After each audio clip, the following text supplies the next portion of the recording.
never made it, but I know what it takes. I'm motivated by a mix of emotion. Got my statement, and I'm reading it slow so I can understand it fully. Appreciate my standing, go out of this world and right on time. Oh, never in my life have I seen the sky light up like this. I'm far away from Earth and I wanna know if you exist. Mission control, do you read me? Send me my coordinates lately. Mission control, am I drifting? Tie me to someone who will love me, yeah. Wait, I think I'll last a bit longer. Fine. Welcome everyone. Welcome everyone. Welcome everyone to another Ref Brandon and the Todd family YouTube video. Wherever you are, whatever you may be doing, thank you so much for making Ref Brandon and the Todd family a part of your day. We always greatly appreciate it.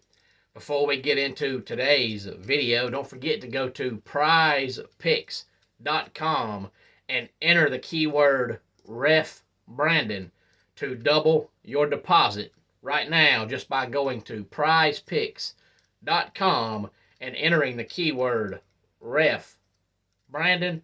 And for all of you people out there, and I know there are some that are all about Groundhog Day, happy Groundhog Day to you. But I figured since yesterday's video we talked about Clemson with my requested top 10 countdown, I would do another video about Clemson. And stay tuned for the end of the video because I've got a strange but apparently true fact about a current FBS head coach. And when I read this yesterday, I was actually very surprised. We'll get to that at the end of the video. But first, let's talk about Clemson's 2023 football schedule. I believe I saw yesterday it was 208 days until college football starts again.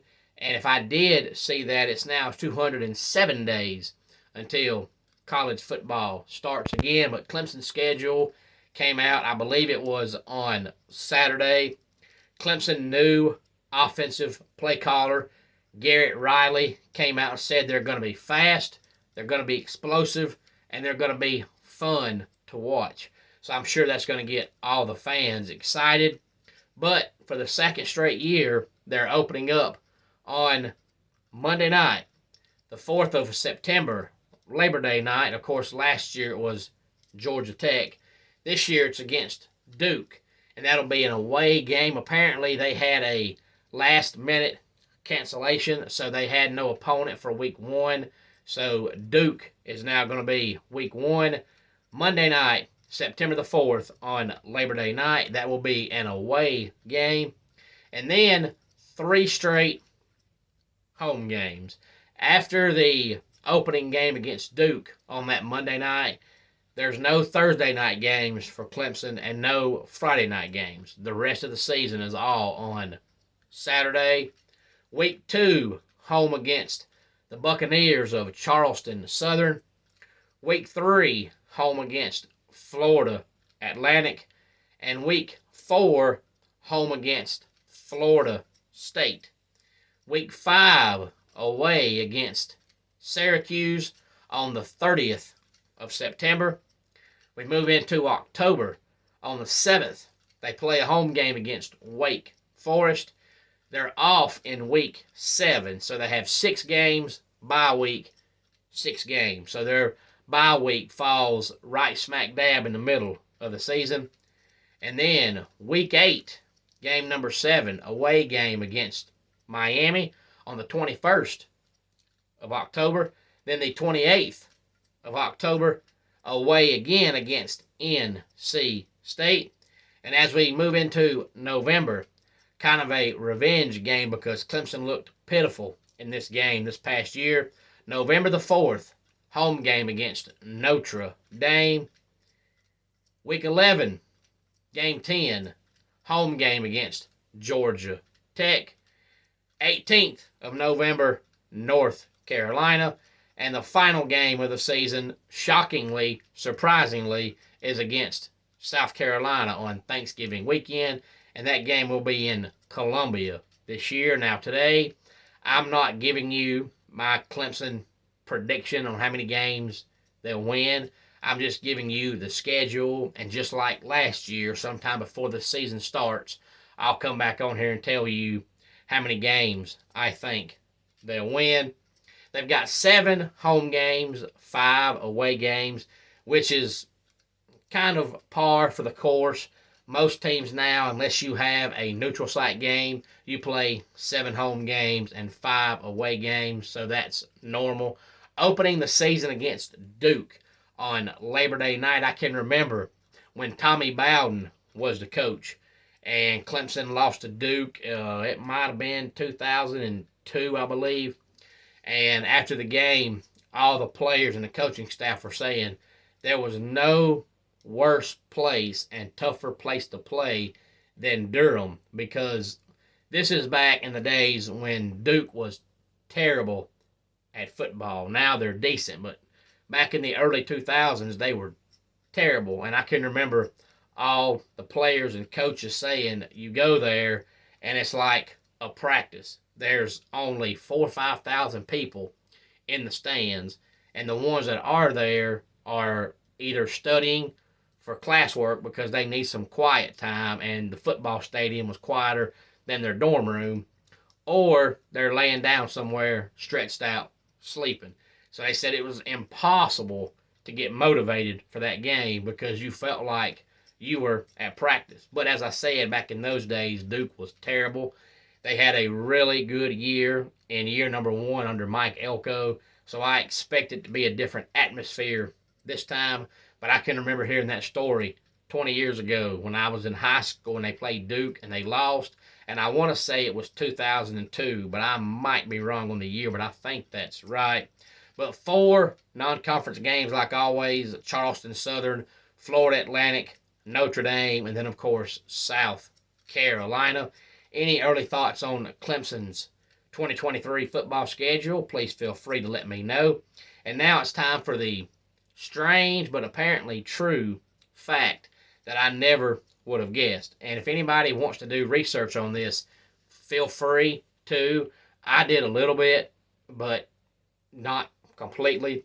But I saw a story yesterday that Lane Kiffin is 1-19 all time against Power 5 teams with at least 9 wins. And I believe his one win was 2011 beating Oregon. Outside of that, he's 0-19 against Power 5 teams with at least 9 wins. And if that is true, then Lane Kiffin is the epitome of mediocrity. He beats a bunch of average teams, but when he plays teams that win 9 games or more, he loses. And if that is true, that's something you would never guess, because for some reason Lane Kiffin is that coach that for 20 years everybody wants. Every time a job comes open, whether it's head coach or OC, it's always Lane Kiffin, Lane Kiffin, Lane Kiffin, Lane Kiffin. And if this fact is true, that he's 1-19 against Power 5 teams with at least 9 wins, it makes you wonder, why does everybody love him? Because all he's going to do is come there and beat the average teams, but he's going to lose to the good teams. And if that's the case, your program is always going to be stuck in mediocrity. So if that is true, it's shocking because everybody loves Lane Kiffin so much. As I said, if you want to do some background on it, please feel free. I did some, but this goes back to his year at Tennessee, so I wasn't going to sit down and write down the schedule every single year at Tennessee, USC, Florida Atlantic, and now at Ole Miss. If you want to, go right ahead, but that is shocking that Lane Kiffin 1-19 all time against Power 5 teams with at least 9 wins.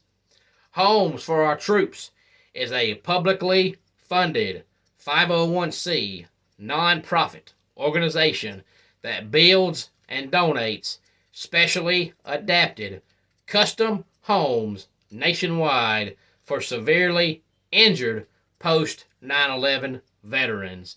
And since its 2004 inception, nearly 90 cents of every dollar spent has gone directly to our program services for veterans. Visit at hfotusa.org.